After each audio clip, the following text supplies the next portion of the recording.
Hello people, ఎలా ఉన్నారు?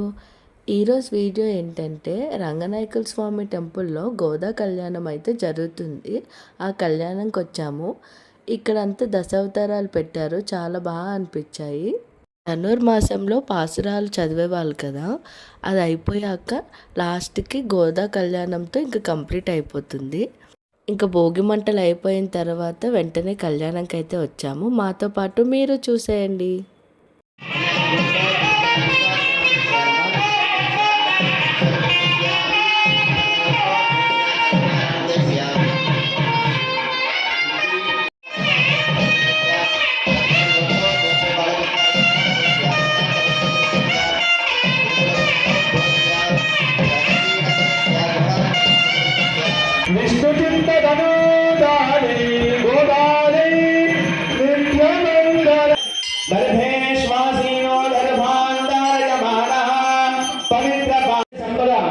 భౌతికమైన సంపదలు అంటే కార్లు ఇత్యాది మనకి భూమి పైన దొరికే లగ్జరీస్ థింగ్స్ అనేవి అవి సంపదగా ఉండొచ్చు.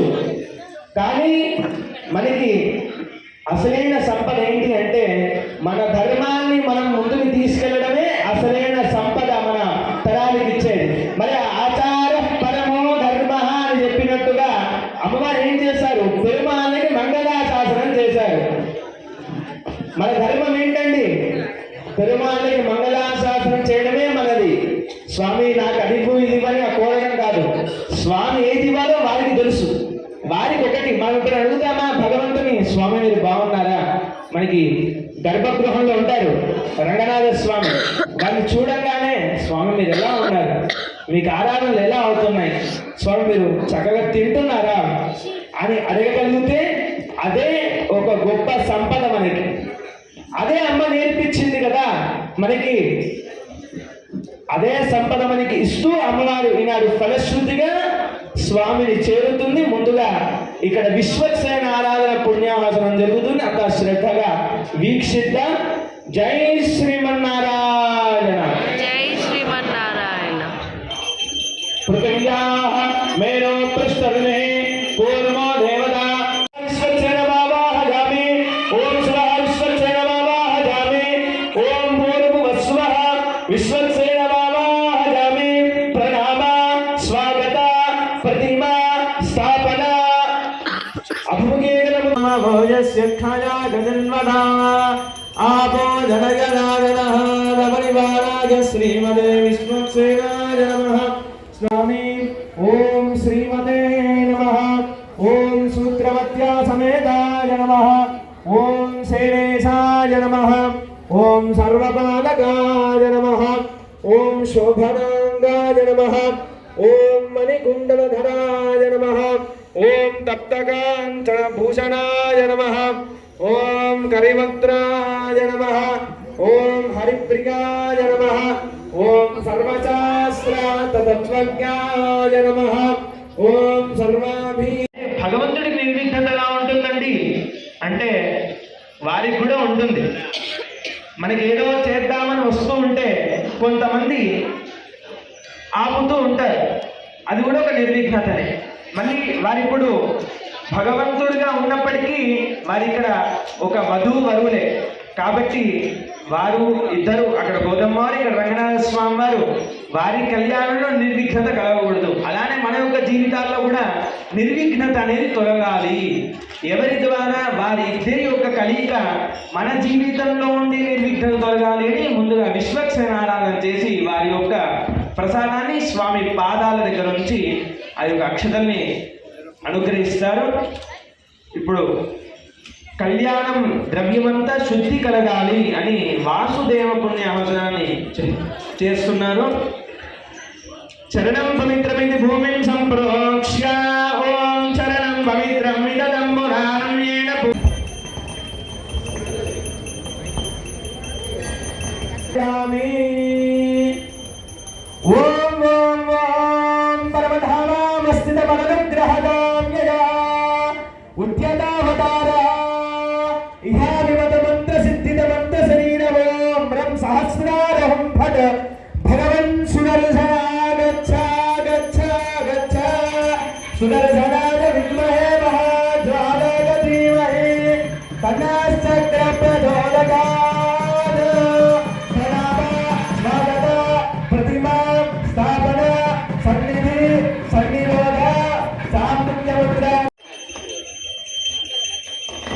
తస్మిన్ కలిసే సుదర్శనమావాహయామి. ఓం ఓం ఓం పరమధామావస్థితమదనుగ్రహకామ్యయా ఉద్యతావతార ఇహావిమత మంత్ర సిద్ధిత మంత్ర శరీర ఓం బ్రహ్మ సహస్రారహం భట్ భగవన్ సుదర్శనా గచ్చ గచ్చ గచ్చ సుదర్శనాయ విద్మహే మహాజ్వాలాయ ధీమహి కన్యాచక్ర ప్రచోదకాత్ ప్రణామ స్వాగత ప్రతిమా స్థాపన సన్నిధి సన్నిరోధ సాముద్రముద్రాంతర్భయేత్ ఆచక్రాయ స్వాహ విచక్రాయ స్వాహ సుచక్రాయ స్వాహ సూర్యచక్రాయ స్వాహ ద్వారాచక్రాయ స్వాహ సుదర్శనచక్రాయ అస్రాయ పద పద్మ శంఖ చక్ర గద వనమాల కలశోపర చక్రముద్రాం దర్శయేత్ సబరివారాయ శ్రీమతే సుదర్శనాయ నమః. షోడశోపచార పూజాం చ కృత్వా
स्वामिनः मनस्समाधीयताम्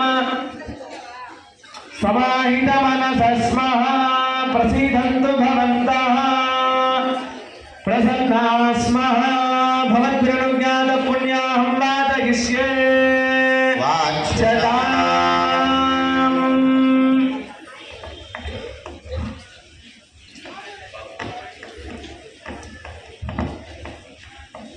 జై శ్రీమన్నారాయణ. విశ్వక్సేన ఆరాధన పూర్తి చేసుకొని పుణ్యాహవచన చేసుకోవడానికి దానిలో ఆ యొక్క కలశాన్ని తన యొక్క కింది బేస్ నుంచి అంటే మనకి ఎంతో శ్రేష్టమైన ధాన్య పీఠాన్ని ఉంచి ఒక్కొక్క మంత్రము ద్వారా ఒక్కొక్క లేయర్ని శుద్ధి చేస్తూ దానిపైన ఎంతో శ్రద్ధగా ఒక కలశాన్ని సూత్రవేష్టిత సలక్షణమైన ఒక సలక్షణమైన అంటే మంచి కలశాన్ని అంటే కలశంలో మంచిది చెడ్డది కూడా ఉంటుందంటే ఉంటుంది. సలక్షణమైన కలశాన్ని సూత్రవేష్టితం నేను ఒక కలశాన్ని ఉంచి దానిలో సుదర్శనుని ఆవాహన చేసి ఇప్పుడు ఒక నలుగురు బ్రాహ్మణులు తీసుకొచ్చి వారికి చందన తాంబూలాలు ఇచ్చి స్వామి ఈ యొక్క కళ్యాణ మహోత్సవ యోగ్యత కొరకు సమస్త ద్రవ్య శుద్ధి కొరకు మీరు పుణ్యాహాన్ని చదవండి. వేద ప్రాపద ఏష తదా పరా ప్రకృతి ఏష తత్పర బ్రహ్మ ఏష తత్పర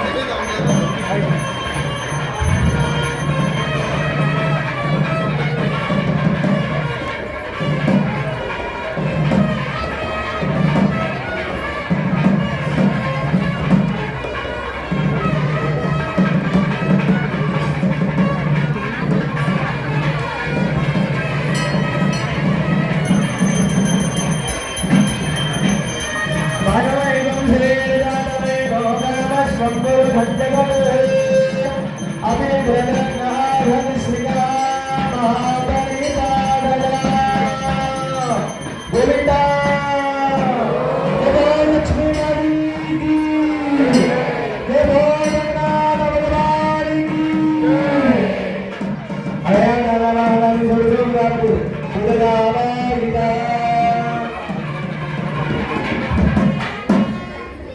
ఆవాహిత కౌముక దేవతా సుప్రీతా సుబ్రహ్మణ వరదా భవతు.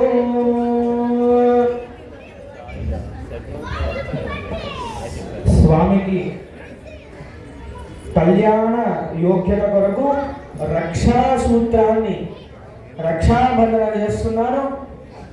మనం వ్యవహారిక నామంలో కంకణాలని పిలుస్తూ ఉంటాం. ఆ కంకణాలని ఏమంటారంటే వైష్ణవ సాంప్రదాయంలో, మన అసలైన సాంప్రదాయంలో రక్ష అని పిలుస్తారు. ఏమని పిలుస్తారు? రక్ష, రక్షించేది అని అర్థం అన్నమాట.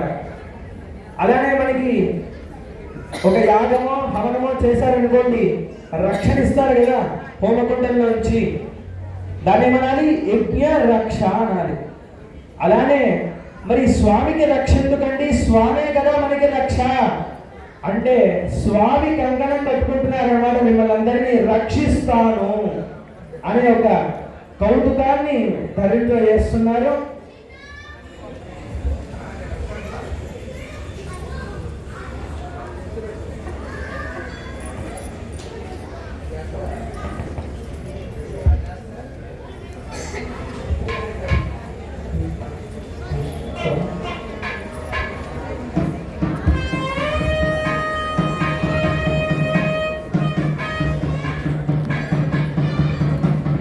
సుదర్శనుడి రక్ష కలగాలి అందరికీ అని ఇక్కడ ఉండే సమస్త ద్రవ్యాలన్నీ కూడా కళ్యాణ యోగ్యత కలగాలి అని పుణ్యాహసనాన్ని చేశారు. మరి మాకేంటండి పుణ్యాహసనం చేస్తే ఇంతసేపు వేదమంత్రాన్ని చదివారు, చెప్పారు. ఆఖరిలో ఎవరైతే ఈ మంత్రాన్నంతా వింటారో అపరిమిత హిరణ్యం తుభ్యమహం, ఎవరైతే విన్నారో లెక్క పెట్టలేనంత బంగారం కలుగుతుందంటండి ఈ మంత్రం అంతా విన్నవారికి. అపరి శాస్త్రం చెప్పింది అపరిమిత హిరణ్యం తుభ్యమహం సంప్రదతే. మరి మీరంతా విన్నారా శ్రద్ధగా ఈ యొక్క వేద మంత్రాన్నంతా కూడా? అలానే మీకు మీ దగ్గరికి ఆ పుణ్యజలం వస్తుంది, మీ అందరిపైన కూడా ప్రోక్షణ చేస్తారు. అది మీ దగ్గరికి వచ్చినప్పుడు శిరస్సు వంచి ఆ యొక్క తీర్థాన్ని ప్రోక్షణ చేసినప్పుడు శిరస్సు వంచి శ్రద్ధగా స్వీకరించండి. ఇంతవరకు కళ్యాణ మహోత్సవాన్ని ప్రారంభం చేయలేదన్నమాట. ఇదంతా పూర్వాంగం అన్నమాట.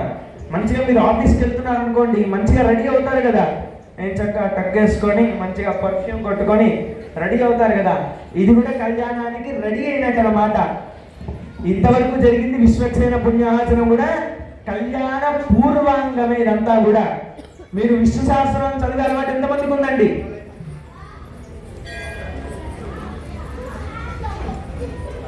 పూర్వాంగము అని ఉంటుంది. పూర్వ పీఠిక, ఉత్తర పీఠిక అని ఉంటుంది.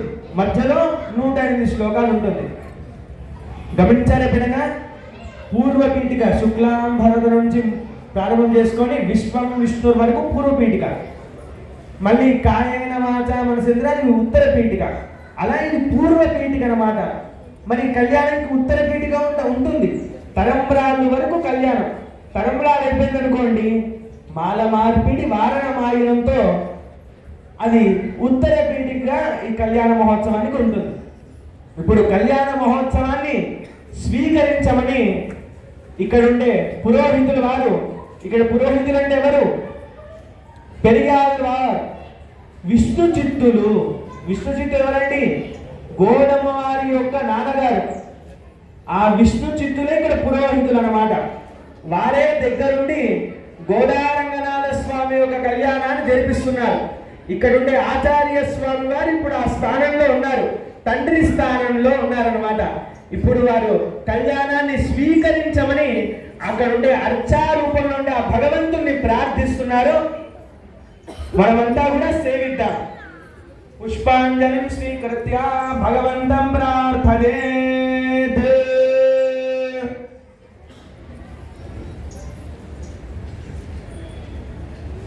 అత శ్రేయాదిదేవీనాం పాణిగ్రహణముత్తమం సర్వకళ్యాణ జననం సర్వశత్రు నివారణం. జన్మించారు. ముగ్గురు ఋషుల కలిగిన క్రమంలో వారు జన్మించారు. సాక్షాత్తు లక్ష్మీ స్వరూపం అంటండి అమ్మ. ఏంటండి? సాక్షాత్తు లక్ష్మీ అమ్మవారు అంటండి. మరి వీరి యొక్క ముత్తాత గారు కశ్యప శర్మణః. కశ్యప ప్రజాపతి ఎవరండి? మనకి సూర్య వంశము, చంద్ర వంశం అని 2 వంశాలు ఉన్నాయండి. ఎన్ని వంశాలు ఉన్నాయండి?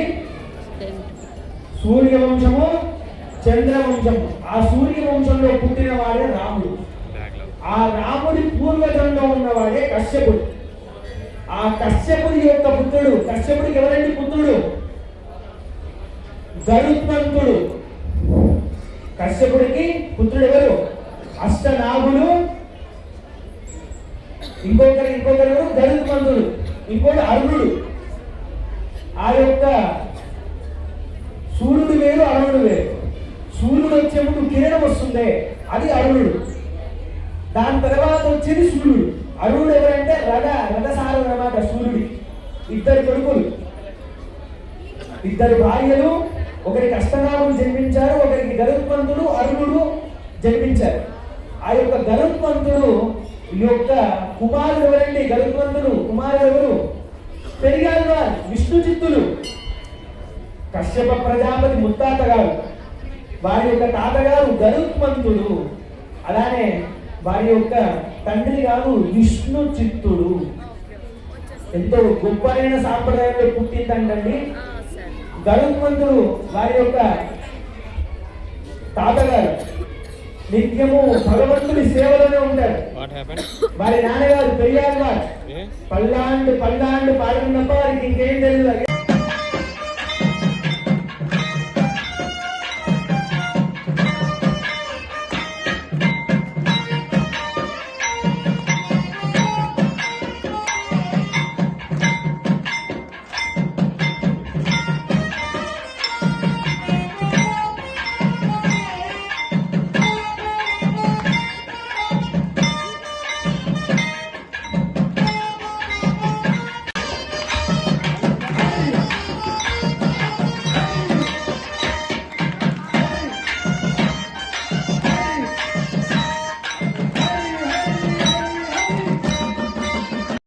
ఈ వీడియో మీకు నచ్చితే please do like, share, comment and subscribe to Pragyan 23.